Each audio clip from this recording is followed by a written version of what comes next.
If you want to be rich as an investor, then watch the video till the end. The goal should not be to make rupees 1 crore.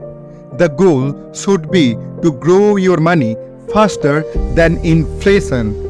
And the question is, what is inflation? Inflation is a rise in prices which can be translated as the decline of purchasing power over time. Inflation is the rate at which prices for goods and services rise. For an example, you can see in the picture that milk you can buy using rupees 50 today and 3 years or 5 years later. So the question is, how to beat inflation and generate good return? See how it does happen. We as an investor invest in equity market or mutual fund without knowing basic. As a mutual fund distributor, when I meet any investor, common questions are: number 1, how much return your prescribed fund can generate? Number 2, is there any possibility so that my investment amount go negative? Number 3, after checking TV news, surfing Google search engine and measuring Sensex or Nifty without knowing real fact, investor asks, equity market is so high or so low. Is it the right time? Is it the proper time for investment? And here I have a genuine answer for them. Let's learn how it works. All we know that investor tracks Sensex and it started from 1979 and now we are in 2023. Almost 43 or 44 years. In a simple way, considering Sensex, rupees 100 grown up to rupees 65,000.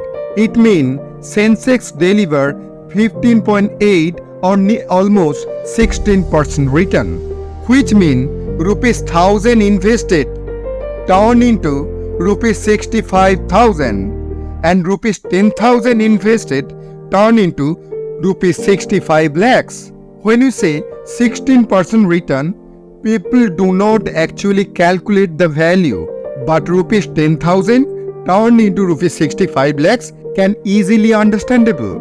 But see, the second asset class, which is gold, has delivered only 8.85% return, and bank FD average return 8%, and lastly inflation 7.63%, which absorbs money purchasing power. Why I bring this inflation percentage? Because it absorbs your asset class generated return, and after deducting inflation you can get your actual return.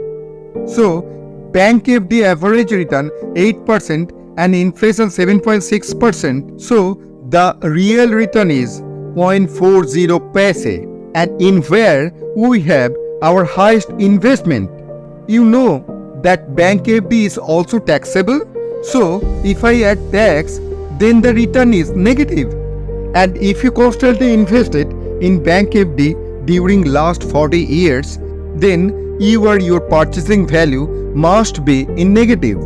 Whereas if you invest in gold, then you get 1.5% return only. But the same amount if you invested in mutual fund or equity, then you get 7 to 8% return after deducting inflation. And this is called investment. This is called growth.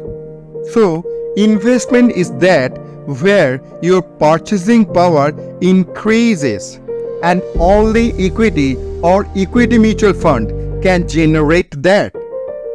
Average return 16% and additional return if your portfolio generates mean create alpha, then more return you can get or you can generate. Now the question is, why we actually choose mutual fund instead of equity? Because mutual fund is less risky than direct equity. Do you want to know why equity delivers 16% return? Because GDP plus inflation. In the picture here you can see that I have distributed into 4 decadal growth.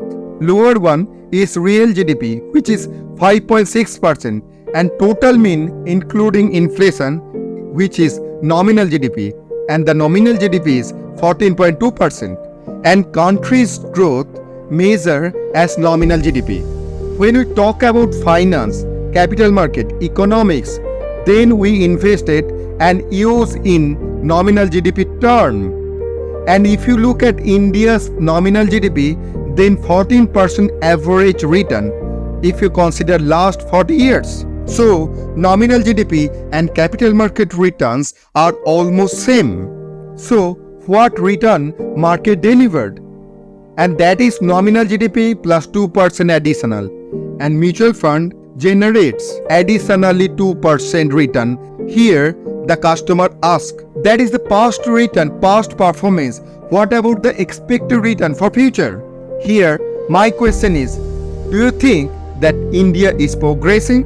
Do you believe that India can increase GDP percentage under the leadership of a great Prime Minister?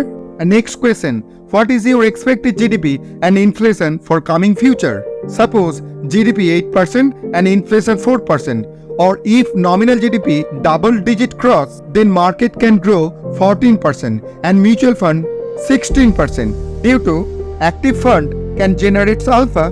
Now the question is, can bank, gold or any other instrument deliver 16% return with tax support, with consistency, in a regulated way, with tax benefit and diversification and with risk minimization? If you check minutely, then a good amount of return is very much expected.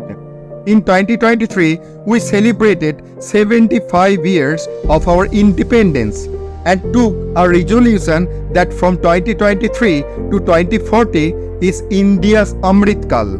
It means all things are going positive, and renowned international agencies like IMF, World Bank reports are showing that directions are very clear.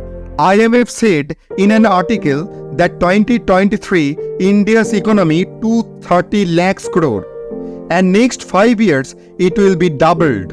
Can you believe that from 1947 it didn't happen, that our economy's growth doubled in just 5 years? IMF said in 2028 it will be 580 lakhs crore. So 15.8% return is expected in next 5 years. And if you go through G20 summit recently organized by India, then all world leaders are saying that India's position is perfect considering economy. So, do not miss this opportunity. Do not follow media. Try to have a good conviction and broader vision. Asset allocation and diversification is needed to grow your money. Call me without further delay. Myself, Mrinmoy Chakraborty, an investment and insurance consultant. If you derive some value out of my video, then please subscribe my YouTube channel and share it to the other people so that they can be benefited. If you want to discuss something or if you want to invest, then you are feel free to contact me anytime at the following details. Thank you.